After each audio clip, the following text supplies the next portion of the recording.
ஒரு மலை கிராமத்தில் ஒரு வயதான தாத்தாவும் அவரது பேரனும் இனிமையாக வாழ்ந்து வந்தனர். ஒவ்வொரு நாளும் விடியற்காலையிலேயே தாத்தா எழுந்து விடுவார். பின்னர் தனது மேசையில் அமைதியாக அமர்ந்து தெய்வீகமான பகவத்கீதையை படிப்பதில் தன்னை ஈடுபடுத்திக் கொள்வார். அவரது முதிர்ந்த ஞானமும் ஆன்மீக ஈடுபாடும் பேரனை வெகுவாக கவர்ந்தன. தனது தாத்தாவைப் போலவே தானும் இருக்க வேண்டும் என்று விரும்பினான் பேரன். அதனால் தாத்தா செய்யும் ஒவ்வொரு செயலையும் அவன் கவனமாக பின்பற்றி தானும் அப்படியே செய்ய முயன்றான்.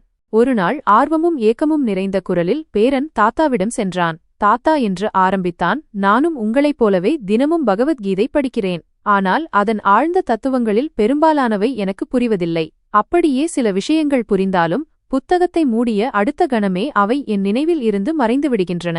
நான் படித்தது என் மனதில் நிற்கவில்லை என்றால், அல்லது அதை என்னால் முழுமையாக புரிந்துகொள்ள முடியவில்லை என்றால், இந்த பகவத்கீதையை படிப்பதால் என்ன பயன் என்று தன் சந்தேகத்தை கேட்டான். பேரனின் கேள்வியை கேட்ட தாத்தா அப்போது தன் கையில் ஒரு கரிக்கூடையை பிடித்துக் கொண்டிருந்தார். அவர் பேரனை நோக்கி திரும்பி அந்த கூடையை அவனிடம் நீட்டி, கீழே ஆற்றுக்குப் போய் எனக்கு ஒரு கூடை நிறைய தண்ணீர் கொண்டு வா என்று அமைதியாக கூறினார். பையன் தயக்கமின்றி தாத்தா சொன்னது போலவே செய்தான். ஆற்றுக்குச் சென்று கூடை நிறைய தண்ணீரை நிரப்பிக் கொண்டு வீடு திரும்பினான். ஆனால் அவன் வீட்டிற்கு வருவதற்குள் கூடையிலிருந்த தண்ணீர் அனைத்தும் வடிந்து கூடை காலியாக இருந்தது. தாத்தா இதை பார்த்து சிரித்துக்கொண்டே, திரும்பவும் போய் முயற்சி செய், ஆனால் இந்த முறை கொஞ்சம் வேகமாக நடக்க முயற்சி செய் என்று ஊக்கப்படுத்தினார்.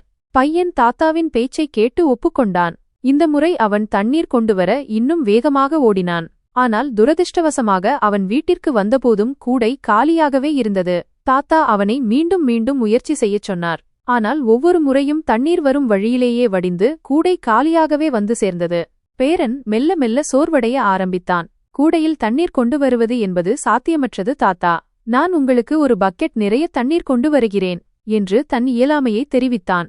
ஆனால் தாத்தா தனது கோரிக்கையில் உறுதியாக இருந்தார். எனக்கு ஒரு பக்கெட் தண்ணீர் வேண்டாம், கரிக்கூடையில்தான் தண்ணீர் கொண்டு வர வேண்டும். இன்னும் கடினமாக முயற்சி செய் என்று அவனை மேலும் ஊக்கப்படுத்தினார். கூடையில் தண்ணீர் கொண்டு வருவது சாத்தியமில்லை என்பதை பையன் நன்றாகவே உணர்ந்திருந்தான். ஆனாலும் தாத்தாவின் பிடிவாதத்தை பார்த்து அவன் மீண்டும் முயற்சித்தான். இந்த முறை தன்னால் முடிந்த அளவு மிக வேகமாக ஓடினான். ஆனால் வழக்கம் போலவே கூடை மீண்டும் காலியாக இருந்தது. முற்றிலும் களைத்துப்போன பேரன் விரக்தியுடன் தாத்தாவிடம், பாருங்கள் தாத்தா, இது முற்றிலும் பயனற்ற செயல் என்றான். தாத்தா மெல்லிய புன்னகையுடன், இது பயனற்றது என்று நீ நினைக்கிறாய், ஆனால் ஒருமுறை அந்த கூடையை பார் என்று கூறினார்.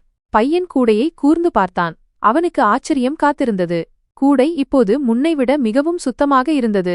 கூடையிலிருந்த அனைத்து கரிக்கரைகளும் நீக்கப்பட்டு உள்ளும் புறமும் பளபளவென தூய்மையாக காட்சியளித்தது.